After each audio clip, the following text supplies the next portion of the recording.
जी ठीक है, ठीक है। हमारे साथ हमारे रांची से संवाददाता राकेश जी भी जुड़ गए हैं।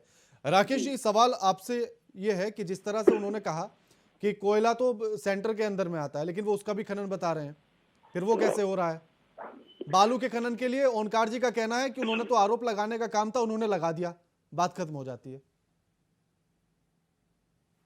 देखिए, मैं जिस सारी बातों को कहीं ना कहीं एक सिरे से रखना चाहूँगा, और जिस तरीके से रघुवर दास जी ने जो बातें रखी हैं उस पर तो ज़रूर चर्चा होनी चाहिए। जो बातचीत है उसके तथ्यों के आधार पे आगे कार्रवाई भी होनी चाहिए, बातचीत भी होनी चाहिए। लेकिन सबसे बड़ी बात कही जा सकती है कि राज्य में जो हालात हैं, जिस तरह की चीज़ें हम लोगों ने रिपोर्टिंग के माध्यम से जानी है, उस पर मैं अपनी बात रखने की कोशिश करूँगा। बिल्कुल। जिस तरीके से अवैध माइनिंग की बात है, उसमें कोयला हो, पत्थर हो, बालू हो, या फिर जंगल और ज़मीन की जो बात आती है, वहाँ से जो चीज़ें निकल सकती हैं, उन सारी चीज़ों को कहीं ना कहीं तस्करी के माध्यम से, अवैध खनन के माध्यम से, अवैध तरीके से कहीं ना कहीं व्यापार के तौर पे दूसरे जगहों पे भेजा जा रहा है। इसमें कोई किंतु परंतु की बात नहीं है।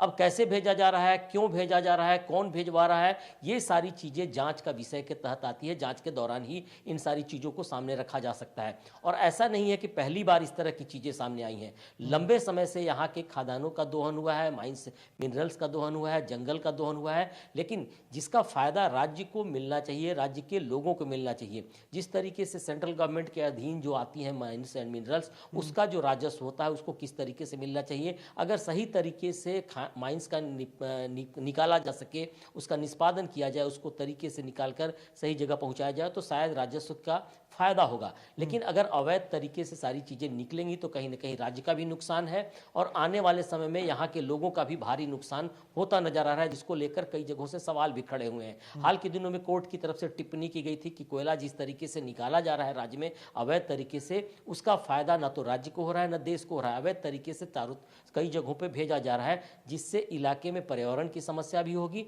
और यहाँ के लोग गरीब के गरीब और बेहाल रह पाएंगे। ये सारी चीज़ें चर्चा के विषय के रूप में बातचीत करने की जरूरत महसूस की जा रही है, और जो आरोप प्रत्यारोप लग रहे हैं उस पर तरीके से जांच कराई जा सकती है। राज्य में सरकार चल रही है हेमंत सोरेन की, उन्होंने सीधे हेमंत सोरेन पे आरोप लगाया है, उनके परिवार पे आरोप लगाया है, उनके साथ चलने वाले लोगों पे आरोप लगाया है, और कहा है कि कहीं ना कहीं कुछ लोग एक वर्ड का इस्तेमाल कर रहे थे, कट सिस्टम चल रहा है। तो वो कट सिस्टम क्या है, किस तरीके से चल रहा है, ये सारी चीजें सरकार को खुद जांच करानी चाहिए, और सरकार के तमाम जो बड़े अधिकारी हैं उनको भी इस दिशा में ध्यान देने की जरूरत है। जी बिल्कुल।